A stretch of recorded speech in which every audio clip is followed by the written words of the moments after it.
লাউ শাকের এই রেসিপিটা যদি একবার শিখে নেন আজকে, তাহলে কিন্তু আর অন্য কোনো রেসিপি খেতে মন চাইবে না। তো আজ দেখাবো খুব সহজ পদ্ধতিতে কিভাবে লাউ শাকের এই রেসিপিটা আপনারা তৈরি করে নেবেন। শেষ পর্যন্ত দেখতে থাকুন।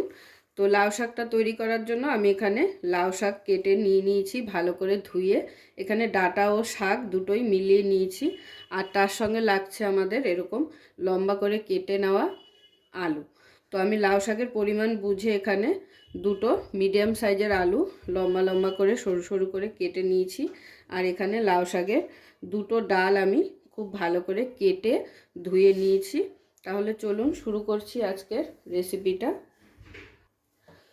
তো এই রেসিপিটা করার জন্য আমাদের একটা সুন্দর মশলা রেডি করে নিতে হবে। তো আমি লাউ শাকটাকে সাইডে রেখে দিয়ে মশলাটা আপনাদের দেখিয়ে দিই। মশলা বলতে প্রথমে নিয়ে নেব কালো সর্ষে,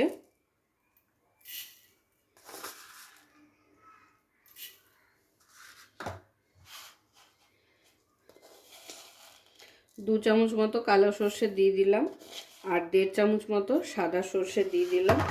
আর লাগছে সঙ্গে দুটো কাঁচা লঙ্কা, ঝালটা আপনারা আপনাদের পরিমাণ বুঝে নিয়ে নেবেন। আর দিয়ে দিচ্ছি কটা রসুন, আর সঙ্গে যাবে কটা ধনেপাতা। তো এটার একটা সুন্দর স্মুথ পেস্ট তৈরি করে নিতে হবে আমাদের।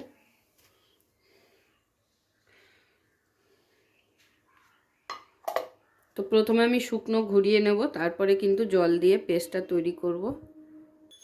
তো দেখুন পেস্ট কিন্তু আমার একদম রেডি। কত সুন্দর একটা পেস্ট হয়েছে। আমি কিন্তু প্রথমে শুকনো ঘুরিয়ে নিয়েছি, তারপরে জল দিয়ে করেছি। তাহলে চলুন রেসিপিটা শুরু করা যাক। তাহলে রেসিপিটি শুরু করছি। বসিয়ে দিয়েছি গ্যাস ধরিয়ে কড়াইতে দিয়ে দিচ্ছি সর্ষের তেল। রান্নাটা কিন্তু আমরা সর্ষের তেলেই করব।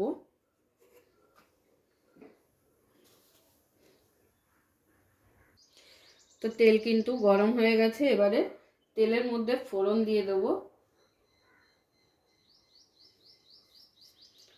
ফোড়নের জন্য দিয়ে দিচ্ছি 1/2 চা চামচ পাঁচ ফোড়ন, আর সঙ্গে দিয়ে দিচ্ছি দুটো শুকনো লঙ্কা।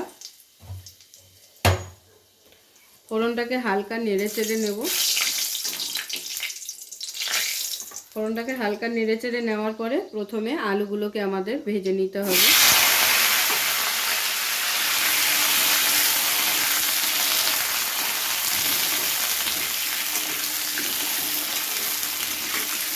তো দেখুন আলুটা কিন্তু আমার লাল লাল করে ভেজে নেওয়া হয়ে গেছে। এবারে আমি এর মধ্যে অ্যাড করে দেবো লাউ শাকটা।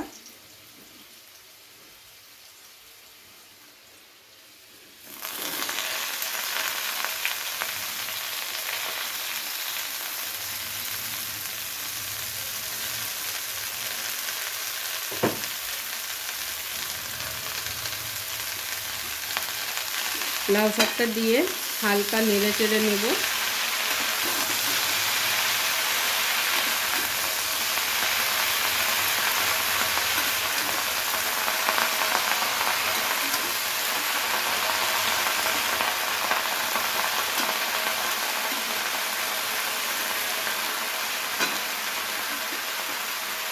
এবার একটু ঢাকা দিয়ে রান্না করে নেব কিছুক্ষণ।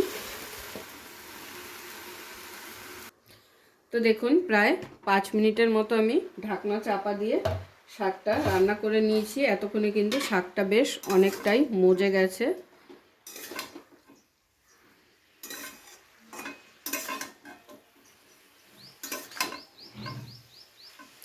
এবার এর মধ্যে দিয়ে দেবো পরিমাণ মতো নুন। নুন কিন্তু আলু ভাজার সময় সামান্য পরিমাণ দিয়েছিলাম, ওই জন্য পরিমাণটা বুঝেই দেবেন। আর দিয়ে দেবো পরিমাণ মতো হলুদ।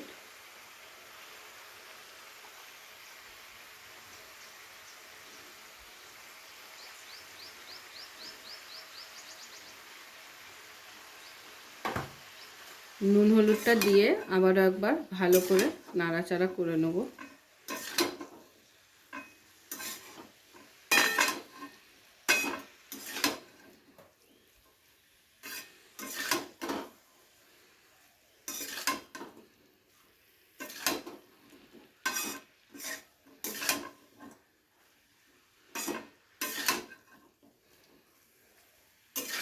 লাউ শাক সবজি দিয়ে তো অনেকেই অনেকভাবে খেয়েছে, কিন্তু এইভাবে একবার অবশ্যই ট্রাই করবেন।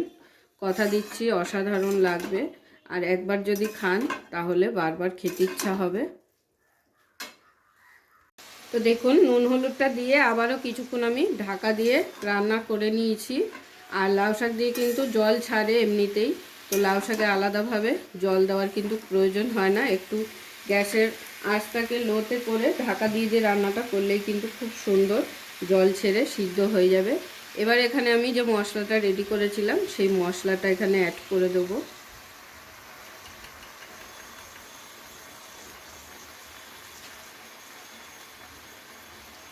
আর মিক্সির বাটিটা ধুয়ে সামান্য পরিমাণ একটু জল এখানে দিয়ে দিচ্ছি।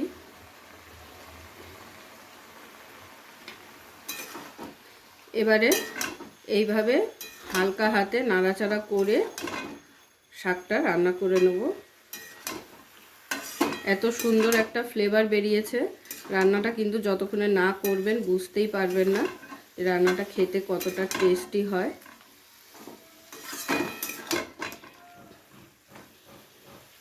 তো হালকা হাতে নাড়াচাড়া করে করে এইভাবে গ্যাসের ফ্লেমটাকে একটু লোতে করে দিয়ে রান্নাটা করে নিতে হবে। মশলাটা দেওয়ার পরে কিন্তু মশলাটা অনেকটাই টেনে এসেছে, আর একটু টানিয়ে নিলে কিন্তু আমাদের রেডি হয়ে যাবে লাউ শাকের এই রেসিপি। সর্ষে ধনেপাতা বাটা দিয়ে অসাধারণ এই লাউ শাকের রেসিপিটা। দিয়ে দিচ্ছি সামান্য পরিমাণ একটু মিষ্টি। যে কোনো শাক পাতায় একটু মিষ্টি না দিলে কিন্তু টেস্টটা ব্যালেন্স হয় না। একটু মিষ্টি দিয়ে আবারও একটু হালকা হাতে নাড়াচাড়া করে কিন্তু এবারে নাবিয়ে নেব। খুব বেশি শুকনো হয়ে গেলে কিন্তু আবার খেতে অতটা টেস্ট হবে না। হালকা একটু ভেজা ভেজা ভাব রাখতে হবে, মাখা মাখা।